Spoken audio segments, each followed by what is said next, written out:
Bom, aqui no estúdio eu vou conversar com o professor Domício Proença Júnior.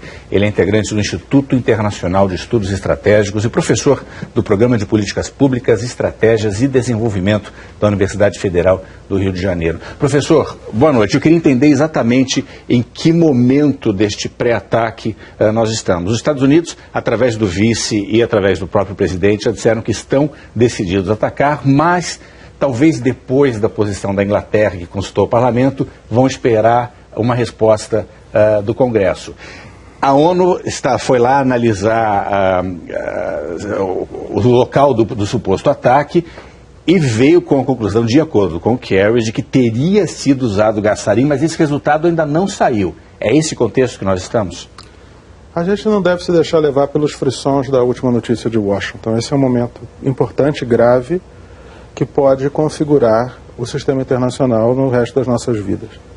Há pessoas que buscam se apoiar na lei, e esse apoio em relações internacionais pode acabar levando a muitos becos sem saída. A Síria não é signatária da Convenção de Armas Químicas. Então a questão aqui é uma imposição sobre a Síria de um acordo do qual ela não é parte. Claro, como cidadãos nós esperamos o império da lei no interior dos nossos países, mas não é assim que as relações internacionais funcionam. E tem uma novidade. Há quem possa interpretar que os Estados Unidos se fazer juiz e sanção do regime de armas químicas é uma novidade, nunca foi imposto dessa maneira. Se a gente segue adiante dessa preocupação, aí nós temos que nos confrontar com uma outra questão. Essa outra questão diz respeito a como é que você interpreta, coloca a natureza dessa ação militar americana.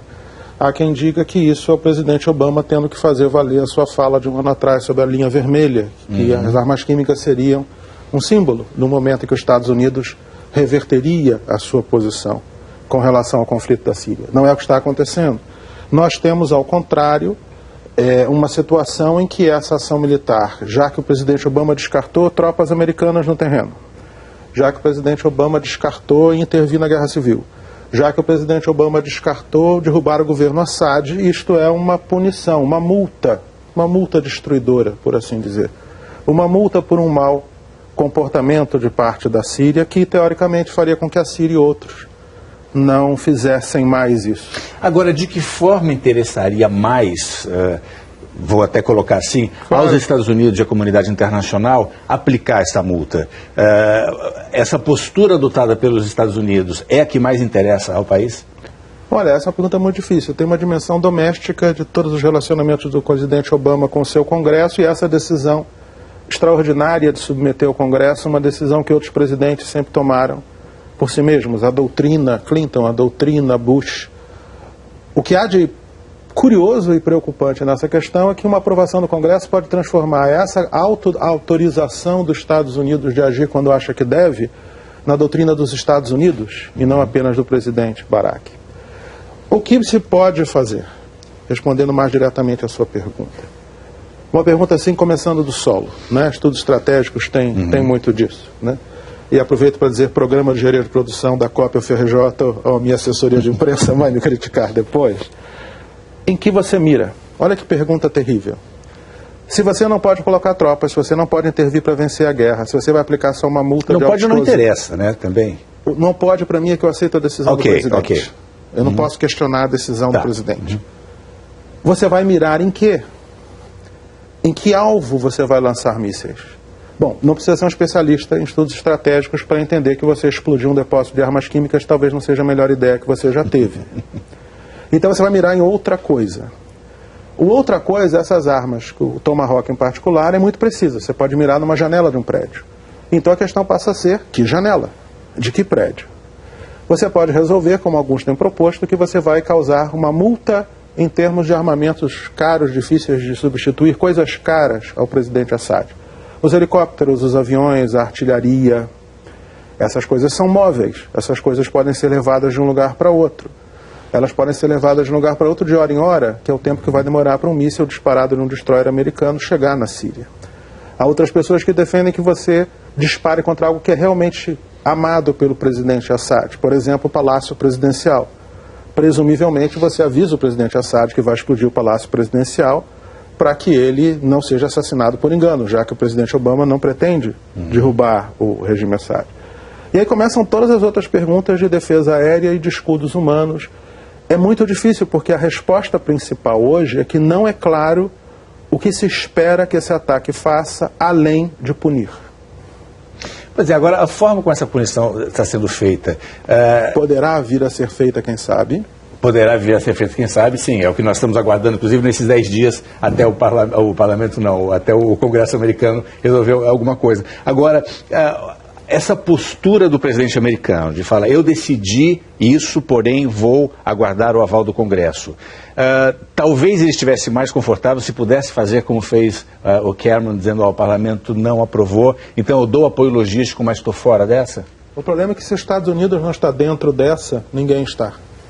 A nossa grande discussão hoje é como é que o sistema internacional, que tem no centro os Estados Unidos, como capacidade, como é que ele prossegue se a dissuasão do ZEUA não funciona. O ZEUA tem grande influência e poder porque o que os Estados Unidos diz, ele respalda. O risco aqui é que se o presidente Obama não fizer nada, essa dissuasão começa a se esvair. E aí o que fica no lugar? Essa é uma pergunta de horror. O que fica no lugar se você não tem essa possibilidade? Mas, do outro lado, eu concordo plenamente consigo. Em política, nem sempre o que parece é aquilo que é. Hoje, o frisson de Washington é que o Obama, claro, procura uma aprovação. Eu li o texto da proposição ao Congresso. Ela não tem nada de limitado. Ela é uma declaração de guerra em tudo menos na forma. Ela não põe limite algum à ação do presidente. Acho muito difícil que isso seja o que se tem em mente quando se discute levar ao Congresso. Essa afirmação de hoje de um possível uso do gás sarin por parte da Síria, que veio dos Estados Unidos, a notícia, dizendo que teria sido encontrado. Agora, o relatório da ONU não saiu ainda. Uma decisão americana estaria necessariamente ligada a um ok ou uma confirmação da ONU ou não? O presidente Obama já foi muito claro que ele se sente livre para agir com ou sem. O secretário Kerry, na sua fala de sexta-feira, basicamente disse que tanto faz, tanto fez, o que seja o resultado da ONU. Essa é uma outra questão. Essa é uma decisão de credibilidade dos Estados Unidos. É extraordinariamente difícil que as Nações Unidas aprovem isso. O que nos remete àquela história da arma de destruição em massa, que sim, tem armas de destruição em massa e depois vira público dizendo, não, na verdade nós não tínhamos essa prova disso. Essa é uma realidade que eu, não sei se você lembra, na época eu acreditei nos relatórios de inteligência das agências ocidentais de inteligência.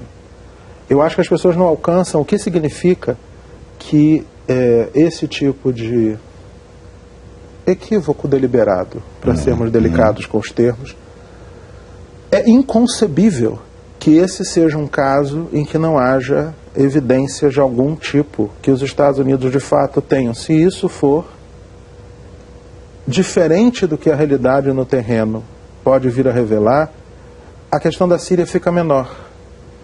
Porque a credibilidade dos Estados Unidos fica em jogo. E daí a necessidade dessas informações começam a surgir justamente sobre o uso do gás sarin. Eu acho que há vários problemas nisso. O próprio secretário Kerry, colocando ao contrário o que ele falou, já disse isso. Eu posso descobrir que alguém usou sarin, mas eu não sei quem usou sarin. E a pergunta é, usar sarin quando você tem uma bola da vez para ser atacado pode ser um mecanismo de trazer ajuda americana a quem usou o sarin para poder acusar o outro. É uma questão, Grilo, eu acho, de configuração do sistema internacional. Como fica um sistema internacional se o mecanismo de funcionamento das Nações Unidas for deixado de lado e traduzido numa ação unilateral nos Estados Unidos? Esta, na verdade, é a grande questão... Fazendo uma pequeníssima colocação adicional, eu e o professor Eugênio Diniz escrevemos um artigo chamado Colapso da Lei Internacional de Westfália, que sai agora na Sociedade do Estado. Esse eu acho que é um dos grandes desafios do nosso tempo. Tudo que nós vivemos, aprendemos como adultos a conviver com um determinado dispositivo do direito internacional público, com uma determinada expectativa do papel da ONU, com todos os seus limites. Eu acho que isso evaporou. Eu acho que as armas de destruição de massa retiraram várias coisas. E nós vivemos num período, talvez, de estrita ilegalidade.